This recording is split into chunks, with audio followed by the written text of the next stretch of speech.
Bakunzi mukurikirana ibiganiro by'imbonesha kuri yacu kandi yanyu JCTV turabahaye mwiriwe. Turi kwigenekezo rya 15 Munyonyo umwaka wa 2021 numwanya wo gukurikirana amakuru avugwa mu rurimi rw'ikirundi. Jewe ngira ngo ndayabashikirize nitwa Sibomana Ponsier nayo uri mu bihinga bw'ivyuma ni Godefroid Nuzubumwe turabahaye ikaze. Amakuru tugira ngo tubashikirize yubakiye ku ngingo nkuru zikurikira. Ubuyobozi bw'ishirahamwe ry'umupira w'amaboko mu Burundi FEBABU mu mfunyapfunyo y'igifaransa bwatanze ikiganiro kubanditse no kubamenyesha amakuru mu ntumbero yo gushira ku mugaragaro ivyipfuzo n'imigambi iryo shirahamwe rifise. Muraja kubikurikirana muri ano makuru.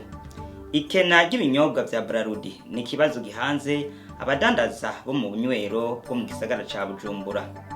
Ibura ry'igitoro rirabandanya kwibonekeza henshi mu gihugu, ivyo navyo bigatuma abasanzwe bunguruza abantu n'imiduga bidoga. Ivyo navyo muraja kubikurikirana muri ano makuru tubaha ikaze.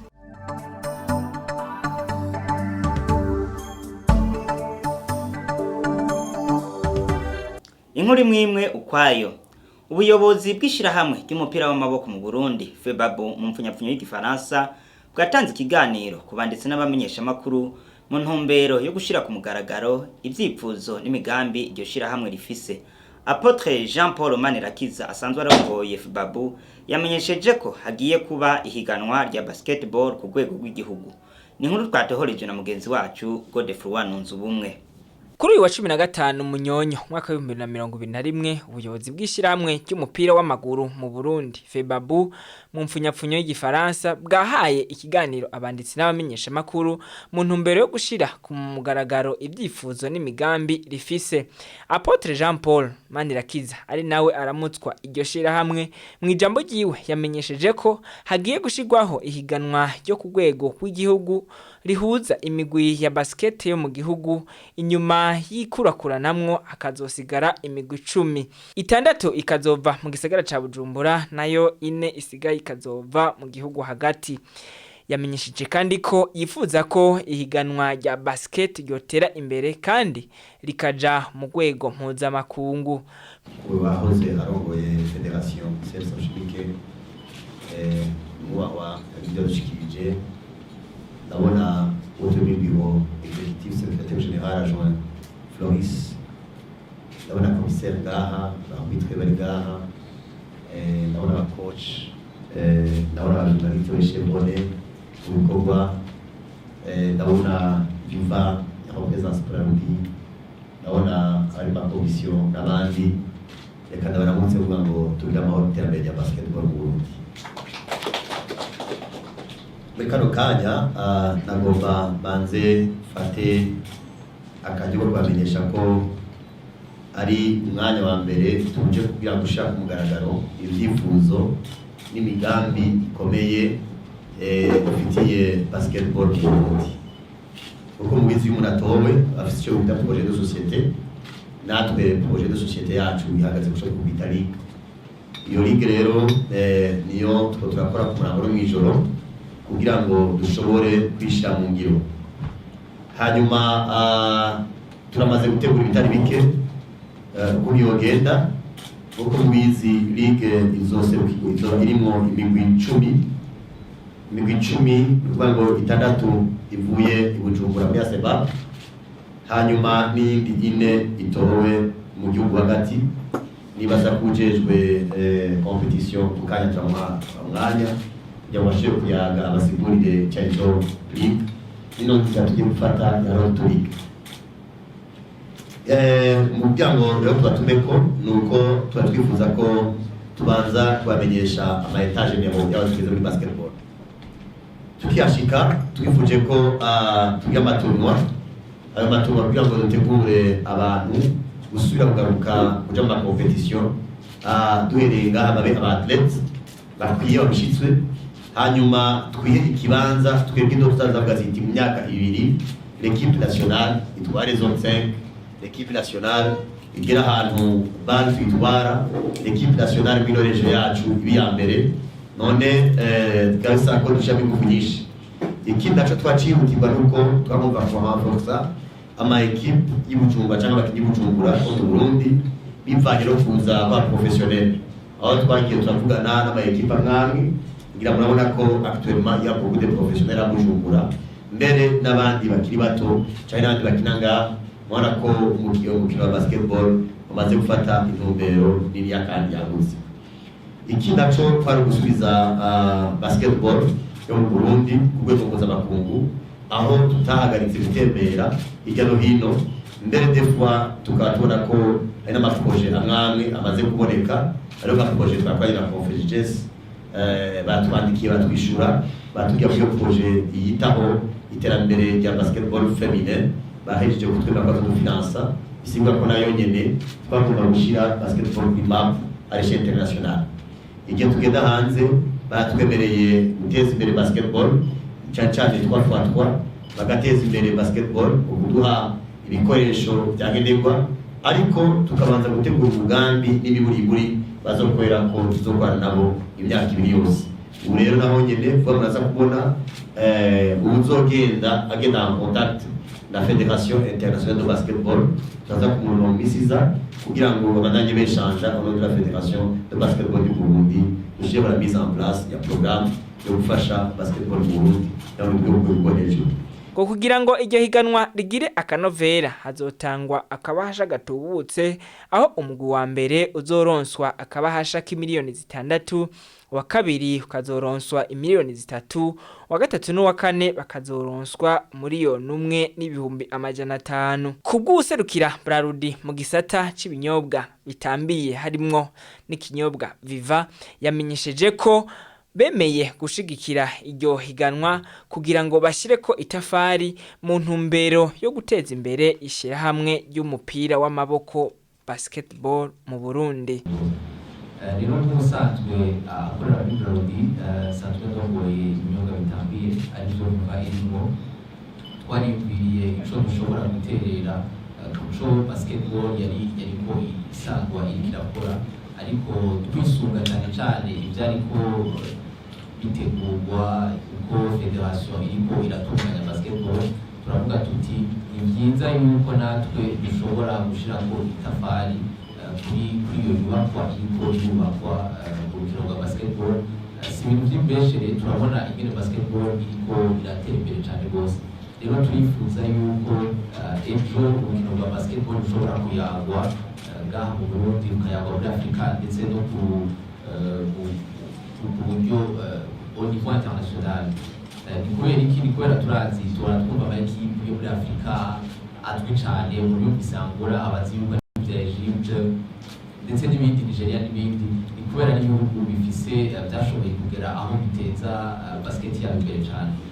Rero nibaza natwe twaribiriye gutunganya tournoi mugabo tubifashijwe na Fédération.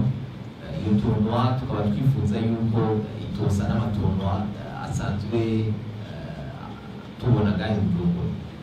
Iyo bari tournoi ifise agashimwe kabute gashobora gutuma umukinnyi yitanga rwose, abasanzwe barongoye imigwi bakumva yuko by'ukuri botegura abakinnyi bagategura abakoci kugira ngo bashobore kuronka ako gashimwe.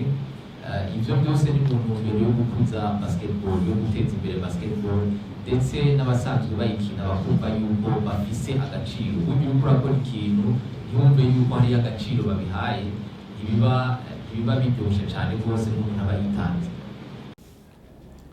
Ikena ry'ibinyobwa vya Braludi ni kibazo gihanze abadandaza bo mu nywero bo mu gisagara ca Bujumbura. Kurikirana David Mugisha araduha idonido kuri iyo nkuru. Ikena ry'ibinyobwa vya Braludi mu gisagara ca Bujumbura ni kibazo ku badandaza bo mu nywero butandukanye bwo ngaha mu gisagara ca Bujumbura. Aho twashika muri commune Muha zone Kanyosha, bamwe mu badandaza twashoboye kuyaga baridogera ishirahamwe Braludi bagasaba ko baronsa ivyo binyobwa. Batumenyesheje kandi n'ingaruka y'ikena ry'ivyo binyobwa mu guhemba abakozi basanzwe bakoresha, ndetse n'imiryango yabo bitaborohera kubaronsa ivyo bafungura, kumva yuko badakora urudandazwa rwabo neza nk'uko byari bisanzwe ubwa mbere. Baramenyesha kandi ko n'agahombo ari kenshi, kumva yuko atabasubira kubashorera inyama badafise ibinyobwa bihereza. Twashoboye gusha ku bunywero butandukanye muri commune Muha zone Kanyosha, aho twashika aho bita ku Bahumure, ku Muvukano no kuri Petit Toxique benshi bazi kwa Sore. Bamwe mu badandaza twashoboye kuyaga batumenyesheje ibibazo bafise n'ico basaba. Nka jewe nsanzwe njejwe ububiko na cane ikigega ca association umuvukano ngaha muri Musama bare restaurant umuvukano Musama. Mu bisanzwe twe turafise ikibazo gikomeye mu bijanye n'urudandazwa rwacu, ariko tuzeyemwo uburaro n'uburamuko. Musanzwe mubibona ko dukora buri munsi kandi dutunze abakozi batari bake, dukoresha abakozi batari bake. Hanyuma nibyo tuzeyemwo ubuzima bwa misi yose, imiryango yacu ibayeho kubera urudandazwa tuba twarukoze. Mugabo tugenda tubona ingaruka zitari nziza z'uru rudandazwa turimwo, gushika naho dushobora kubona yuko umenga tworuheba tukimukira mu bundi buzi. Rero nk'ingorane dukunda kubona nukubura bino binyobwa, nibura ryavyo.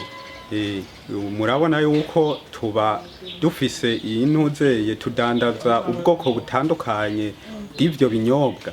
Turashobora kudandaza Amstel, tukadandaza Beshu, tukadandaza Viva, tukadandaza ubwoko bw'amafanta, tukadandaza n'ibindi bitari biki. Rero gushika uno munsi turabona turiko twinjira mu ruhombo ukomeye kubera ibura ry'ivyo bidandazwa.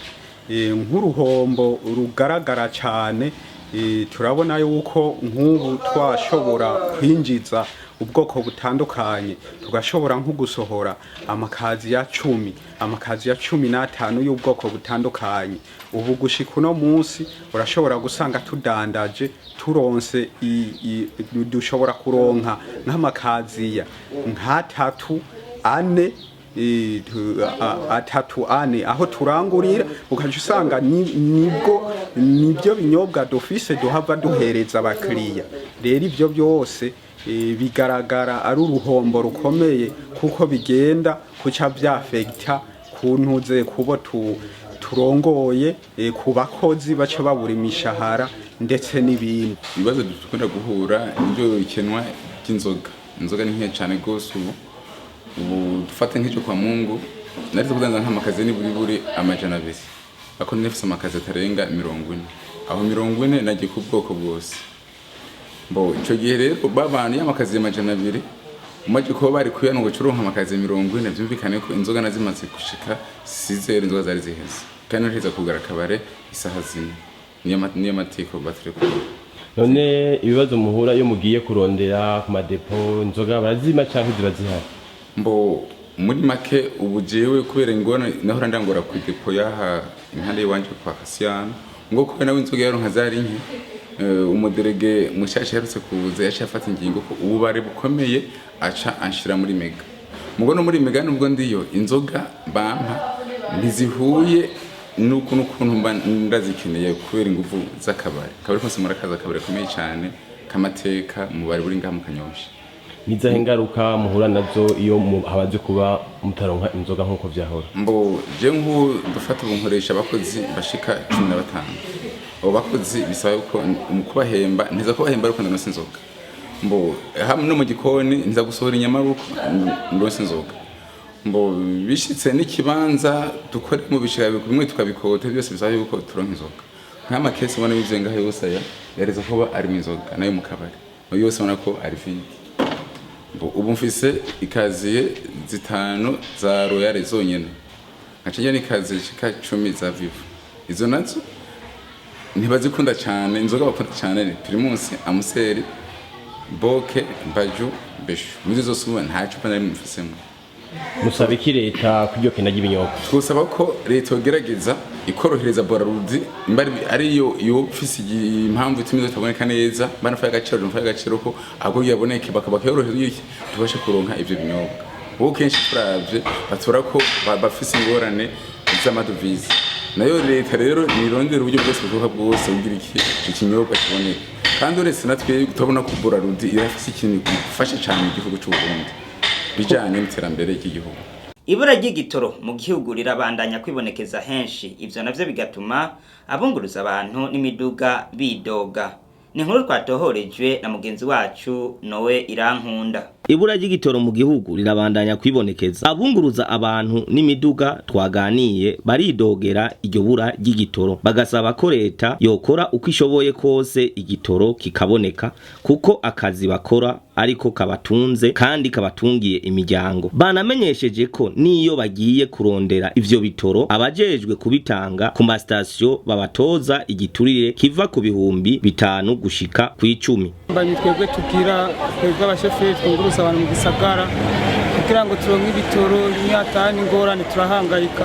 Nk'ubu jewe kuva kwa gatanu imodoka iparitse kubera igitoro ngiyo ngaha ihagaze. Gushika n'uno munsi nta gitoro gihari. Nawe ugize ngo uracyumva usanga bahaye nk'imodoka nka 30 gacaza akajagari ugaca bugara ibitoro, andi masitasiyo nayo ugasanga gira baguha igitoro abakompiste rinda kubaha amafaranga naho nyene bayanka bagitanga ku kimenyane.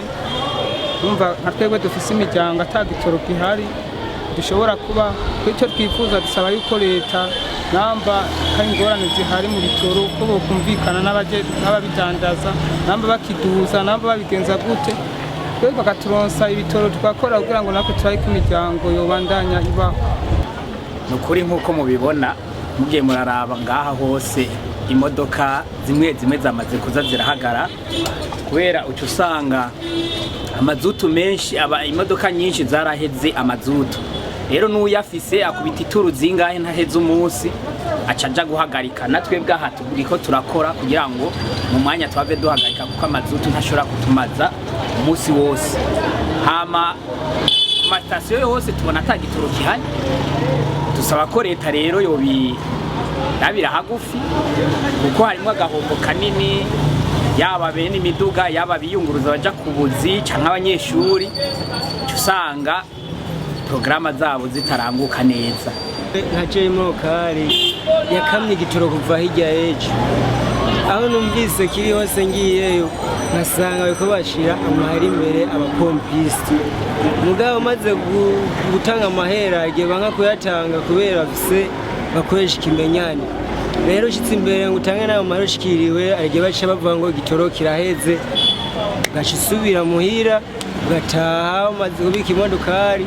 Urageze aho tuzivyura ku masitasiyo wacu bategesheje no tuzeho gihari gava kiza imodokari ziringa twazimije imiryango yacu biye nta cepfo nta ca ruguru n'amahenzi twabuze aho turiha yatari.